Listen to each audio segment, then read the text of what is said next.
ئامادە نەبوونی بەرپرسانی باڵای حیزب و حکومەت ئەمڕۆ لە یادی ئەنفالە بۆچی گەڕێنیتەوە؟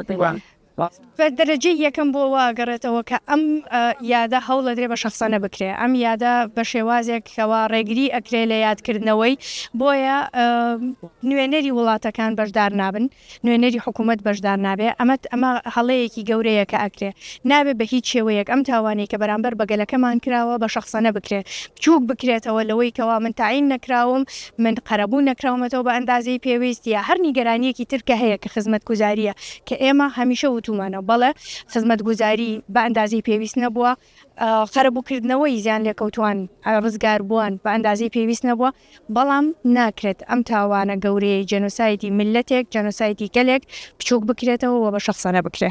ئەمە بۆتە هۆی ئەوەی کەوا یادەکان بەم شێوازە کاڵبنەوە وردە لەوانەیە بەم شێوازە بڕۆ ئەسان چەند ساڵێکتر یاد نەکرێتەوە.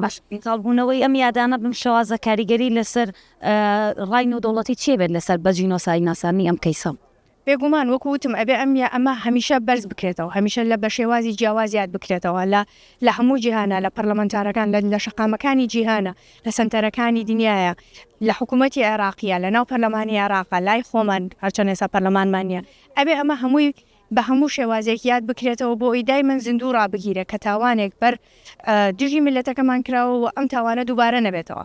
بەڵام کە ئەمە ڕێگیری کرالەوە و بە شخصانە کرا و بچوو کرایەوە بۆ هەندێک داواکاری شخصی، ئەمە بێتە هۆی ئەوەی کەەوە ئەم یادە بەداخەوە و ئەم تاوانە بچووک بکرێتەوە و ئێمە وەکووتمان دوژمنمان زۆرە کە ئێستاش لە هەوڵی ئەوەیان گەلەکەمان جێنۆسایدکەن، لە هەوڵی ئەوەیان ئەم جێنۆسایدە بچووکەنەوە بۆ تاوانی جەنگ و ئەمانە هەمووی ئەبنە هۆگری ئەوەی یانی کە ئەوان بەهێزتر بن لەو باوانگەیەوە. داواکاری کە سوکاری ئەنفال بەڕەوا نبینی لە دوای 34 ساڵ حکومڕانی حکوومەتی هەرێمی کوردستان کە داواکاریەکانیان زۆر سەرەتاین، یعنی لەم قەزاییەش تا پێداویستی سەرەتایی خەڵک بۆ ژیان نییە کە ئەویش ئاوە.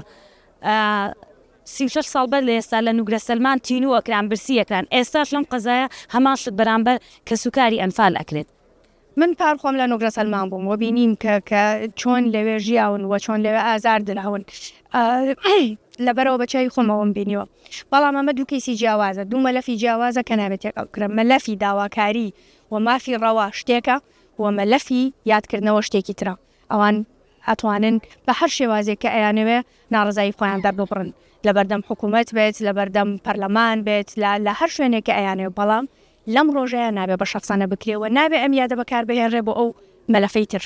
دوو مەلەفی جیاوازن نابێت تێکەڵ بکرێت.